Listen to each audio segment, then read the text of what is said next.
Hey, what's up guys, Jack here today bringing you my top 5 PDWs in Battlefield 4. The PDW weapon class in BF4 is exclusive to engineers, and more often than not it gets shunned for carbines like the AK-5C and ACWR. However, there are actually a few powerful PDWs that can be competitive on the battlefield when used on the right map and in the correct fashion. Whilst I don't have an absolute favourite PDW, a selection of them work out really great for me, and so I've picked my top 5 in no particular order.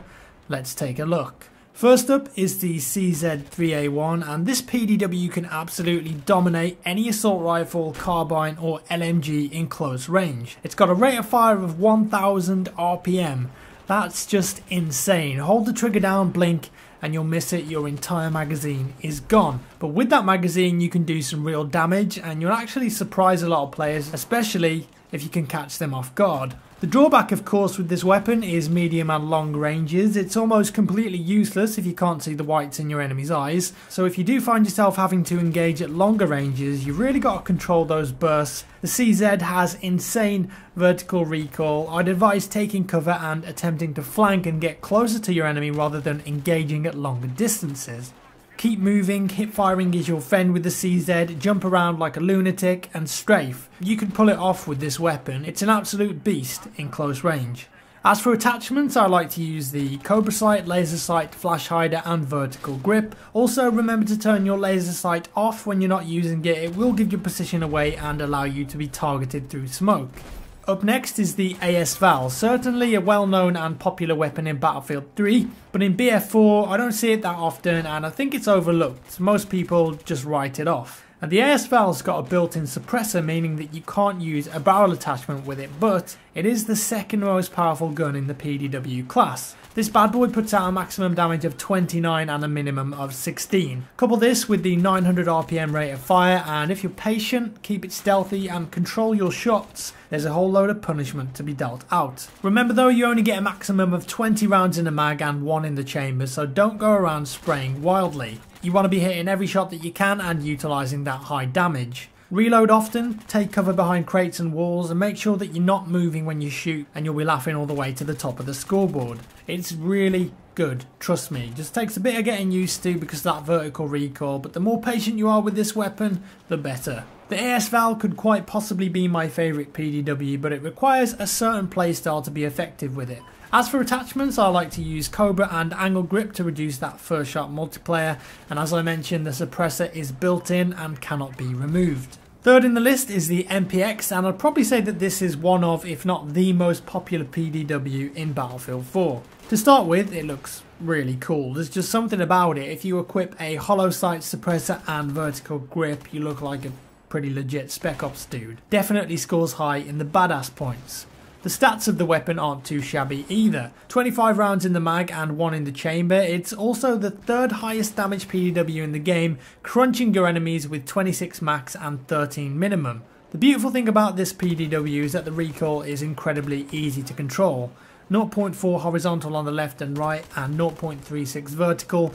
Once you get used to the spray pattern, you can very easily go full auto and maintain accuracy on targets. It even works at medium range too. Tap firing the MPX at medium range feels great, almost like a carbine sometimes. You can be super competitive against even the best assault rifle players.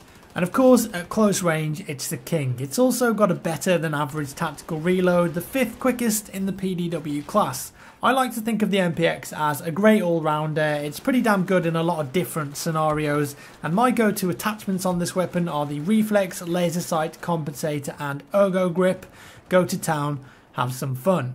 The penultimate PDW in my top 5 list is the SR2. It's very similar to the CZ3A1 in certain respects, but it does slightly more damage and fires a tad slower. The biggest advantage of this weapon is the low vertical and balanced side-to-side recoil, making full auto hose downs a delight for everyone involved, except for the enemies whose faces you just melted. But don't forget, the SR2 has the slowest muzzle velocity out of all the PDWs, making it a pain in the ass to hit moving targets with at medium ranges. It's also got a painfully slow worst in class empty and tactical reload time. However, play to its strengths, get close and make some epic flanks happen, zone in on groups of enemies who aren't expecting you, and you'll consistently surprise people with this little menace. Also, the iron sights on it are really nice too, some of my favourite in the game actually. My go-to setup on the SR2 is Cobra Sight, laser, compensator and the built-in vertical grip. And finally, the fifth PDW in my top 5 list is the PDWR. And this one is really a diamond in the rough. You'll look at it in the weapons list and you'll probably miss it. Maybe you see it, you'll think it looks ugly as sin and probably just pick something else. Admittedly, I was the same until I discovered the potential of this sweet little muffin. If I'm not mistaken, the PDWR has the best hip fire in the game. Plus, it's a bullpup too, which means it gets the moving spread bonus. And then on top of that, you stick a laser sight on there, and you've got a close to medium range monster that you almost never have to go ADS with. I like to call this gun the Counter-Strike gun. It's such a beast in hipfire. You can run circles around your opponents, duck into cover, reload, and you're back into the action. The reload is a bit longer than most PDWs though, so keep that in your mind, but remember you do have a 30 round magazine to play with, and each one of those bullets puts out a maximum of 24 and a minimum of 15.4 damage. That's the same as the carbine damage model. That's pretty crazy. It's got almost best in class vertical recoil values too, and an average first shot multiplier. All you got to do is stay on target, hold down fire, keep strafing as much as you can in 1v1s, and you'll be absolutely golden with this weapon. I bet you've never even tried it, have you? Looks can be deceiving. Seriously, give it a go, this weapon is amazing. My favourite attachments on the PDWR are reflex, laser sight and heavy barrel. Suppressor can also work great on this weapon too. And that's all folks, those are my top 5 PDWs. If you haven't tried any of these out, I'd recommend giving them all a shot. Play to the strengths of the PDW class and you can notch up some lovely kill streaks. Let me know what your top 5 PDWs are in the comments down below. Give me a thumbs up if you enjoyed the video and I'll see you in the next one.